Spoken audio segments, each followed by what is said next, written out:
Bismillahirrahmanirrahim. Assalamualaikum warahmatullahi wabarakatuh. Waalaikumsalam warahmatullahi wabarakatuh. Alhamdulillah wa syukurillah. Salatan wa salaman ala Rasulillah bin Abdillah wa ala alihi wa ashabihi jadabi'ul ulumi wal hikam.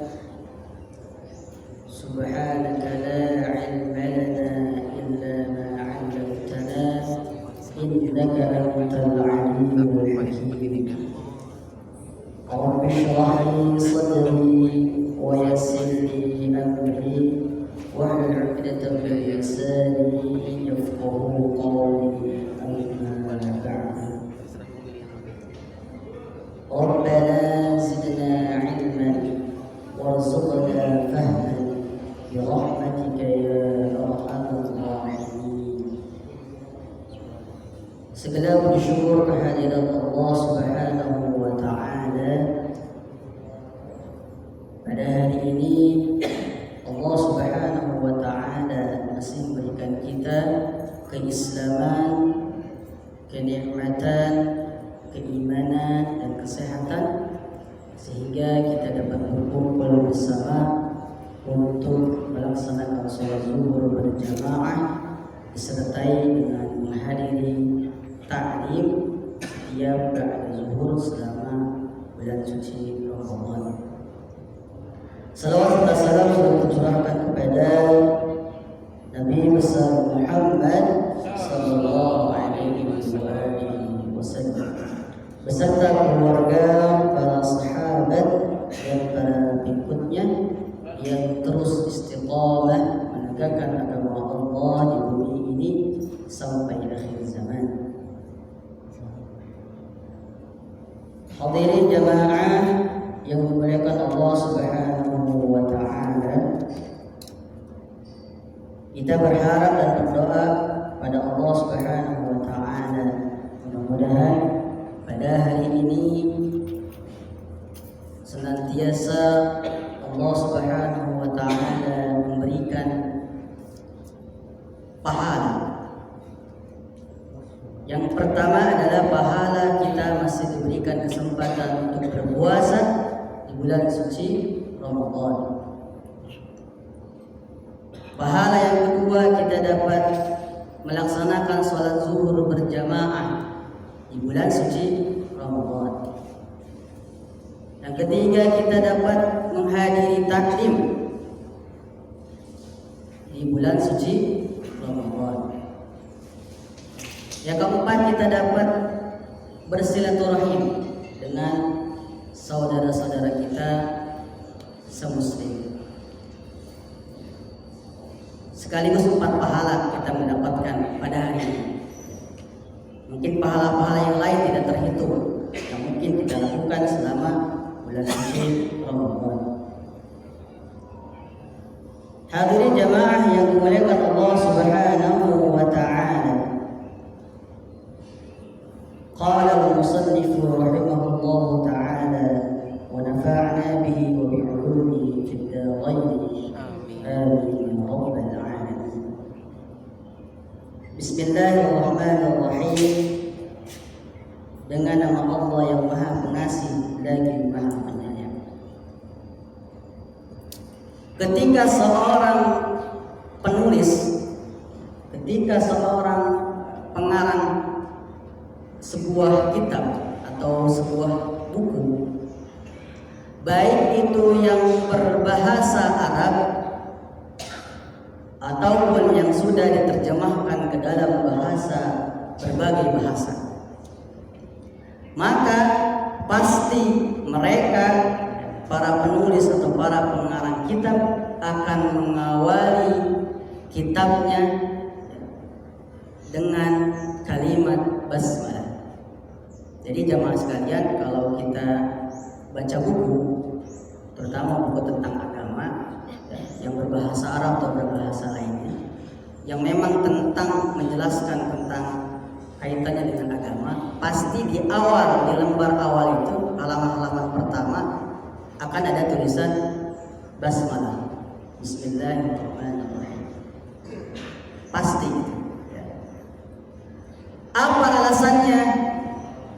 Kenapa mereka mengawali tulisannya dengan lafaz basmalah? Bismillahirrahmanirrahim.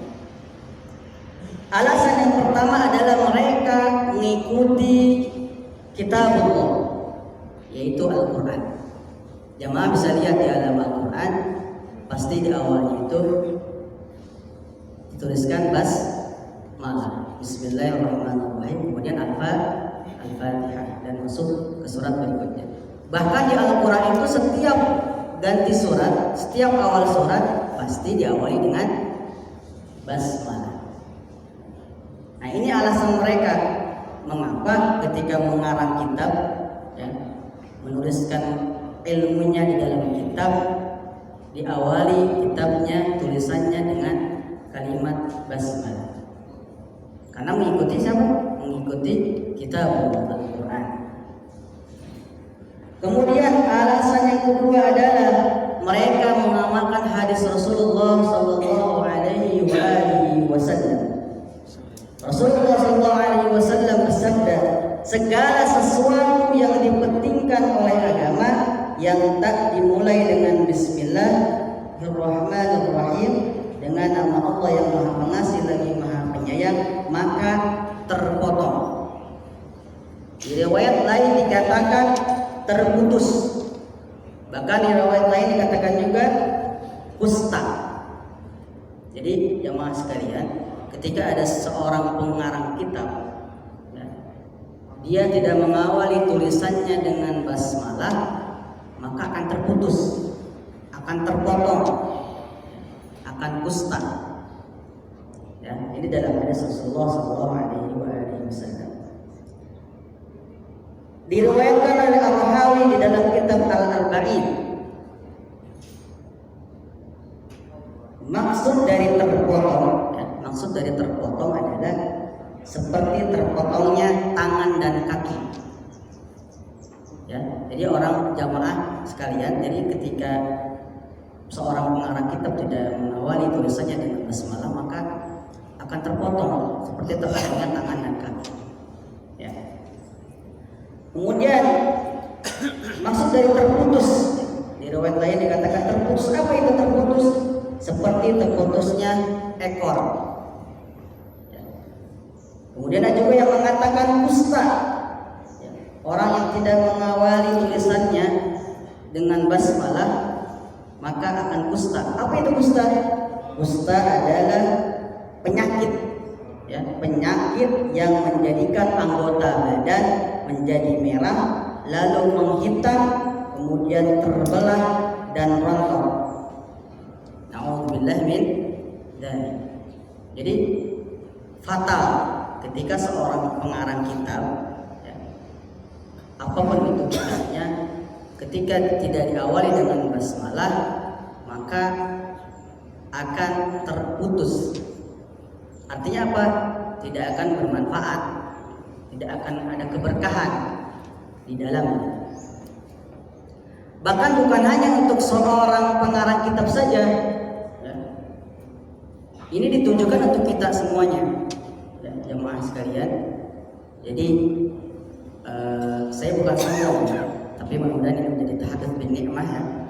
Jadi sejak SD sampai sekarang itu ketika saya belajar mengawali tulisan dengan basmalah. Ketika ada tugas ditulis diawali dengan bismillah. Walaupun itu pelajaran umum, entah itu bahasa Indonesia atau matematika dan sebagainya, apalagi pelajaran yang kaitannya dengan agama. Maka ketika saya menuliskan pelajaran yang dijelaskan oleh ustaz-ustaz, guru-guru, pasti saya diawali dengan bismillah di bukunya, bismillahirrahmanirrahim. Tujuannya apa? Tujuannya adalah mudah-mudahan di dalam pelajaran yang sudah saya pelajari ada keberkahan.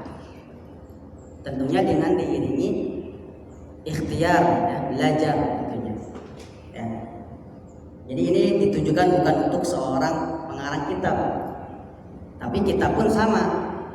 Ketika kita belajar dan menulis, maka awali dengan Bismillah.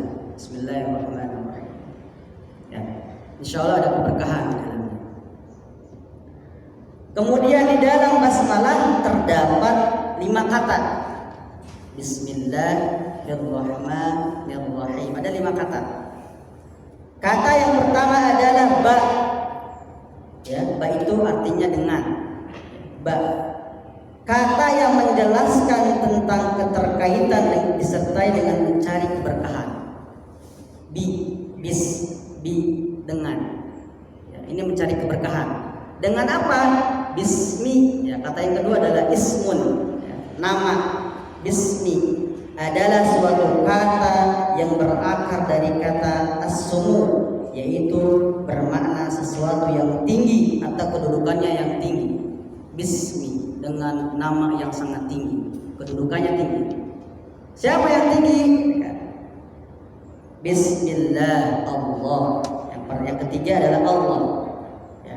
Apa itu? Suatu nama yang diberikan bagi zat yang wajib keberadaannya dan yang berhak memiliki segala kesempurnaan serta suci dari segala kekurangan. Luar biasa ini Bismillah dengan menyebut nama Allah. Ya, Bismillah. Kemudian kata yang keempat, Ar-Rahman. Ar-Rahman itu adalah Maha Pengasih.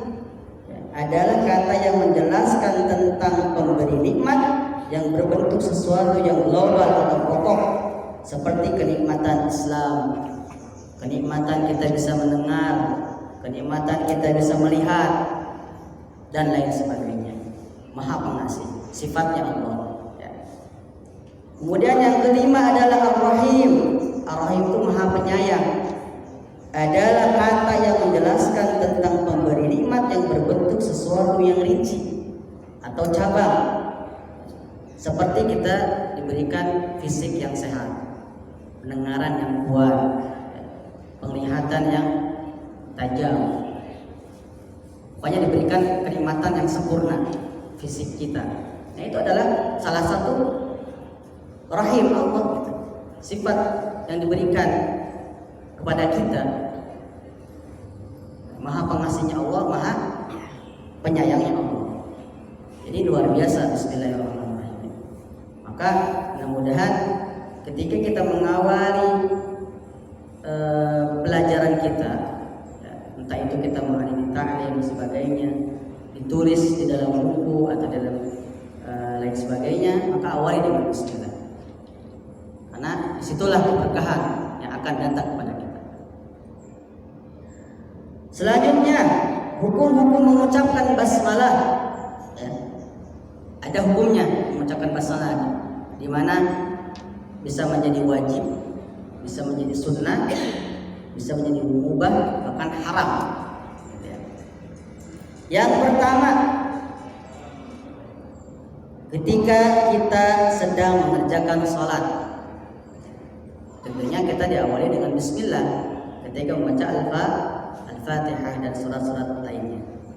Awali dengan Bismillah, walaupun Bismillah itu tidak dizaharkan, ya, di dalam hati atau tidak dikeluarkan suaranya, tidak masalah. Yang penting Bismillah. Maka awalilah surat Al-Fatihah ketika di dalam sholat dengan basmalah. Itu wajib, ya, wajib hukumnya.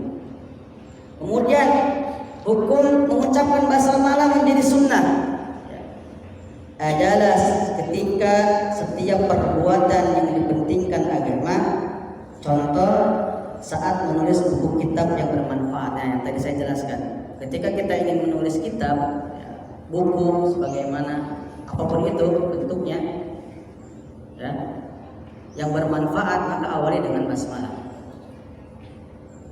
Itu yang hukum sunnah, ya, hukumnya sunnah. Tapi sunnah yang dianjurkan, bukan berarti sunnah itu ditinggalkan, tapi dianjurkan. Ya kan? Kemudian ketika makan, Bismillah. Kemudian ketika memakai pakaian, itu pun Bismillah dan lain sebagainya. Itu sunnah. Nggak harus lengkap, tidak apa-apa. Bismillah, makan. Bismillahirrahmanirrahim, lengkap silakan. Ya. Kemudian hukum-hukum mengucapkan basmalah dikatakan mubah. Tadi wajib, kemudian sunnah, sekarang mubah. Apa itu? Setiap perbuatan mubah yang tak terdapat kemuliaan dalam perbuatan itu. Ya. Seperti misalnya memindahkan barang dari tempat satu ke tempat yang lain. Ya. Itu mubah. Tidak dianjurkan. Ya. Tapi silahkan saja, bismillah. Selama itu baik. Kecuali kalau kita memindahkan sesuatu di tempat yang kurang baik, gitu. Ya. Di kamar mandi misalnya, ya, dan sebagainya, di tempat-tempat yang kotor. Kemudian mengucapkan basmalah hukumnya makruh.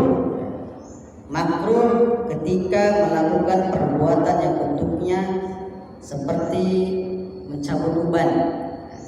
Cabut uban itu makruh ya, pakai bismillah kan, dan lain sebagainya. Kemudian mengucapkan basmalah menjadi haram ya, ketika melakukan perbuatan maksiat, dusta, mencuri dan lain sebagainya. Jadi ketika ingin mencuri kita bismillah dulu, itu haram.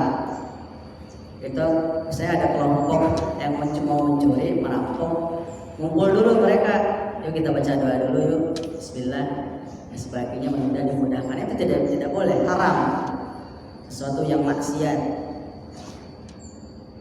ya, seperti itu.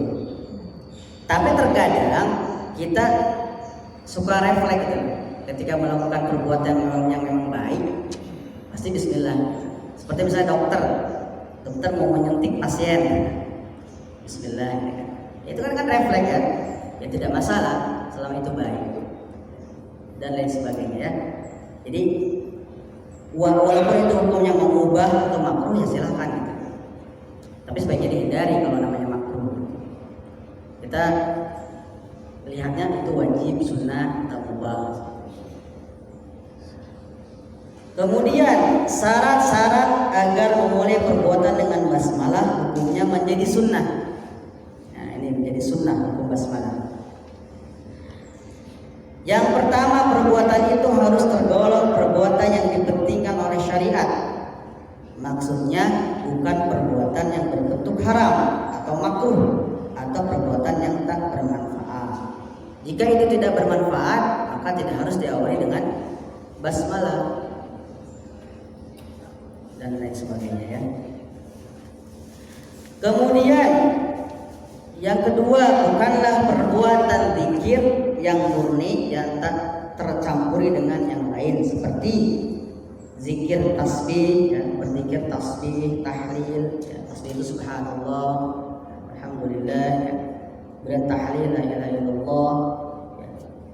Karena murni zikir maka tak disunahkan sebelumnya membaca basmalah. Jadi ketika berzikir tidak harus diawali dengan basmalah. Ketika kita dalam perjalanan berzikir ya silahkan berzikir, tidak harus dengan diawali dengan basmalah, langsung zikir, karena itu pujian, subhanallah, salawat sebagainya ya. Kemudian bukan perbuatan yang oleh syariat tidak ditentukan permulaannya dengan selain basmalah, seperti khutbah Jumat telah ditentukan permulaannya dengan hamdalah. Jadi kalau Jumat, kebetulan kalau khutbah Jumat seorang khatib itu tidak harus diawali dengan basmalah. Ketika sudah salam, assalamualaikum warahmatullahi wabarakatuh, maka langsung alhamdulillah, alhamdulillahilladzi istafa Muhammadan farsalahu basyiran wa nadhiran dan sebagainya. Jadi tidak sunahkan untuk baca basmalah. Itu bagi seorang khatib Jumat. Nah, itu adalah keutamaan dari membaca basmalah. Dianjurkan membaca basmalah ketika kita melakukan perbuatan yang memang baik, sifatnya baik. Kemudian kita lanjut ke hukum hamdalah, mengucapkan alhamdulillah. Alhamdulillahi rabbil alamin hamdan yuwafi ni'amahu yukafi mazid. وصلى الله على سيدنا محمد وعلى آله وصحبه وسلم. قال رسول الله صلى الله عليه وآله وسلم: طلب العلم فريضة على كل مسلمين. Alhamdulillah, segala puji bagi Allah. Alhamdulillah itu segala puji bagi Allah. Pujian, maknanya pujian. Kemudian menurut definisi alhamdulillah itu adalah perbuatan yang menyuarakan keagungan pemberi nikmat kepada para pemuji dan lainnya. Karena kedudukannya sebagai pemberi nikmat. Jadi ketika kita mendapatkan kenikmatan maka ucapkan alhamdulillah. Itu pujian. Ya, segala puji bagi Allah.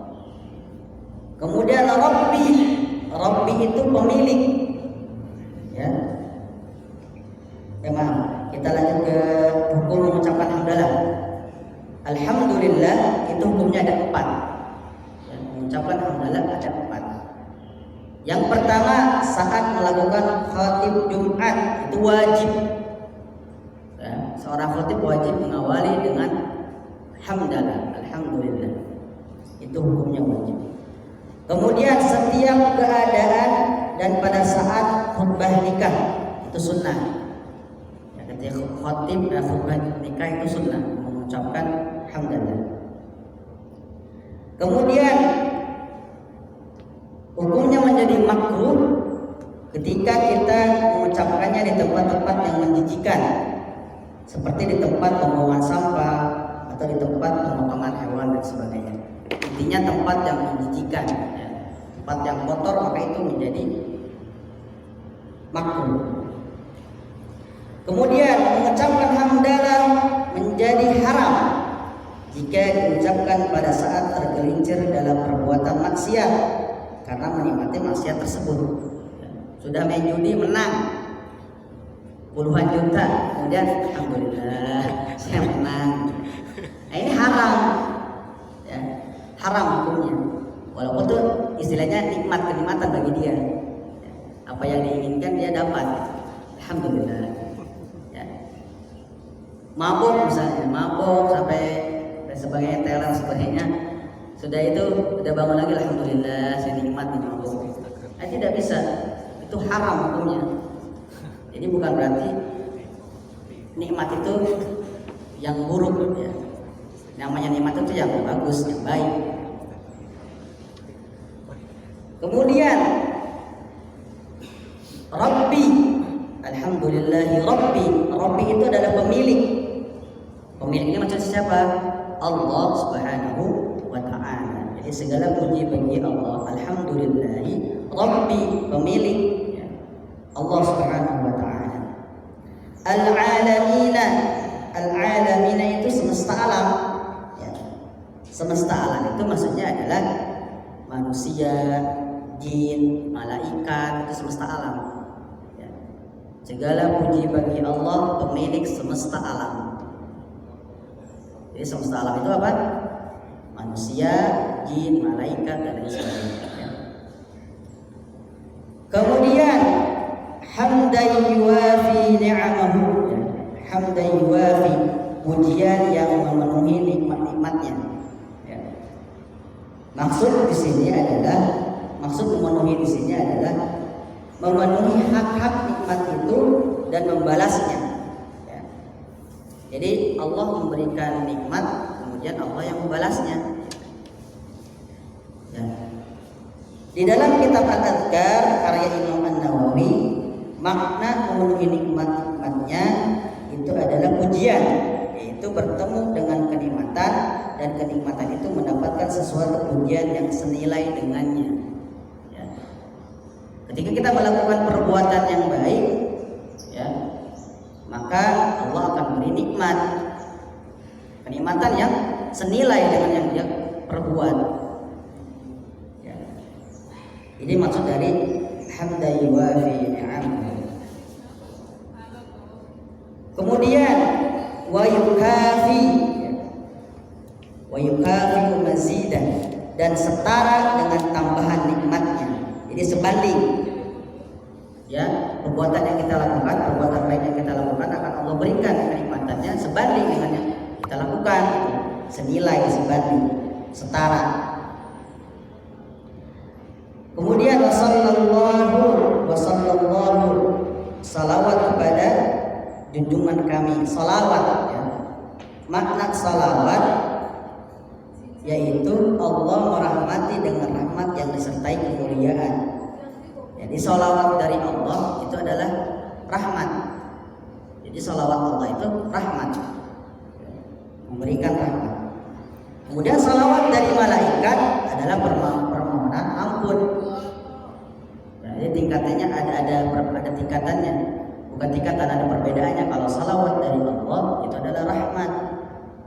Kalau salawat dari malaikat adalah permohonan ampun. Kalau salawat dari manusia adalah permohonan dan doa. Ya, kita salawatan. Allahumma sholli ala sayyidina Muhammad wa ala ali sayyidina Muhammad. Itu adalah permohonan dan doa. Kemudian ala sayyidina Muhammad, ala sayyidina, kepada junjungan kami. Ya. Makna junjungan di sini adalah seseorang yang menjadi pemimpin kaumnya. Ya. Seseorang yang banyak tentara atau pengikutnya, seseorang yang menjadi tempat tumpuan manusia ketika mereka berada dalam kesulitan. Orang yang santun yaitu seseorang yang amarah, tidak berpengaruh terhadap dirinya. Maka sifat inilah adalah ditujukan kepada Nabi Muhammad sallallahu alaihi wasallam. Kemudian Muhammad itu adalah isim maf'ul. Kata benda berbentuk objek ya, yang bermakna seseorang yang melimpah sifat-sifat terpuji di dalam dirinya. Jadi kalau ditanya Allah itu seperti apa, bagaimana sifatnya Rasulullah, akhlaknya Rasulullah, ya akhlaknya Rasulullah adalah Al-Quran. Ya, jadi kalau ada yang bertanya akhlaknya Rasulullah seperti apa, Al-Quran. Khuluquhu Al-Quran. Akhlaknya Rasulullah adalah Al-Quran. Jelas. Kemudian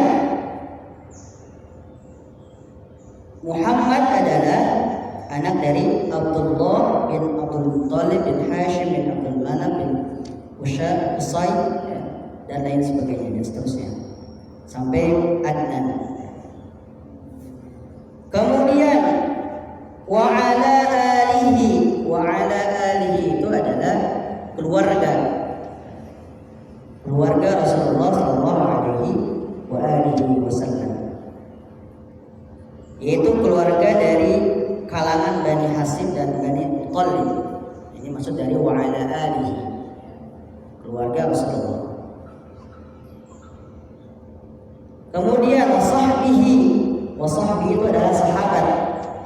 Sahabat dalam bahasa Arab itu adalah as-sahbu atau as-sahabi. Mereka adalah orang-orang yang bertemu dengan Nabi Shallallahu Alaihi Wasallam dalam kondisi beriman kepadanya dan wafat dalam kondisi beriman pula. Jadi maksud dari sahabat ini adalah orang-orang yang beriman kepada Allah dan Rasulnya sampai dia wafat. Itu disebut wasahbihi.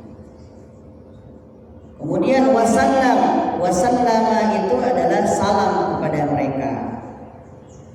Salam di sini maksudnya keamanan, ya, bermakna keamanan. Salam adalah keamanan dari segala bentuk bencana.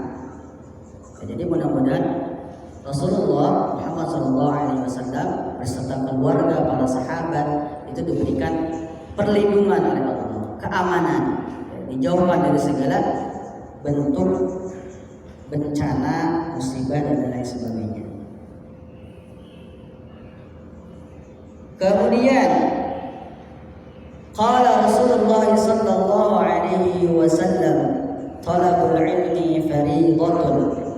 Rasulullah sallallahu alaihi wasallam bersabda menuntut ilmu adalah fardu. Ilmu yang diwajibkan Yang dimaksud dalam kalimat menuntut ilmu, ya, dalam hadis dikatakan ilmu yang tidak diizinkan bagi setiap mukallaf. Mukallaf itu setiap hamba yang terkena kewajiban menjalankan agama, mukallaf yang memiliki kemampuan untuk mempelajarinya, untuk tidak mengetahuinya. Jadi ketika seorang hamba, ya, dia seorang mukallaf, ya, mukallaf itu adalah seorang hamba yang diwajibkan untuk mengetahui tentang agama, maka itu harus kita mencari tahu. Ya, kita sudah balik, ya, sudah harus menuntut ilmu, dan kita tidak mau tahu, nah itu tidak boleh. Wajib kita mengetahui, wajib kita mencari tahu ilmu tentang agama. Ini maksud dari thalabul ilmi fardhatun. Ya. Ala kulli muslimin. Maaf, kita ada terlewat. Jadi ilmu yang diwajibkan itu adalah bukan hanya ilmu agama, ya. Ilmu lain pun tidak apa-apa, lebih bagus. Maka yang lebih utama adalah ilmu akidah, ibadah-ibadah yang wajib, dan ilmu yang menjelaskan segala cara dalam interaksi, muamalah, pergaulan seperti jual beli yang diwajibkan serta meninggalkan hal yang dilarang. Jadi akidah yang paling lebih utama, akidah atau ibadah-ibadah yang lainnya yang berkaitan dengan interaksi, muamalah, jual beli. Ya, terkadang kan jual beli ini yang banyak istilahnya masuk neraka, ya, jual beli, ya, ini hati-hati. Ini harus kita pelajari ilmu akidah dan lain sebagainya. Kemudian ala kulli muslimin, maksud dari kata ala kulli muslimin itu adalah setiap orang Islam, orang Muslim, baik itu Islam laki-laki Muslim atau Muslimah perempuan, itu wajib. Wajib apa? Menuntut ilmu selama dia itu mukallaf, yang diharuskan untuk mengetahui ilmu agama. Seperti itu. Ini ada di dalam hadis, salah satunya adalah riwayat Ibnu Majah. Seperti itu jamaah sekalian. Jadi mudah-mudahan dengan kita niat hadir di ta'lim ini adalah salah satu mencari ilmu, thalabul ilmi. Mudah-mudahan apa yang saya sampaikan ini bisa bermanfaat untuk saya pribadi dan jemaah sekalian, bisa kita praktikkan, amalkan dalam kehidupan kita sehari-hari. Mari kita sama-sama menutup ta'lim ini dengan membaca istighfar 3 kali. Astagfirullahaladzim, astagfirullahaladzim, astagfirullahaladzim. Doa penutup majlis. Subhanaka Allahumma wa bihamdika asyhadu an la ilaha illa anta astaghfiruka wa atubu ilaik. Mohon maaf apabila ada kesalahan ucapan, sikap, dan materi yang saya sampaikan. Mohon dibukakan pintu maaf yang seluas-luasnya. Al-'afwu minkum, astagfirukum 'alal akhtar. Assalamualaikum warahmatullahi wabarakatuh. Waalaikumsalam warahmatullahi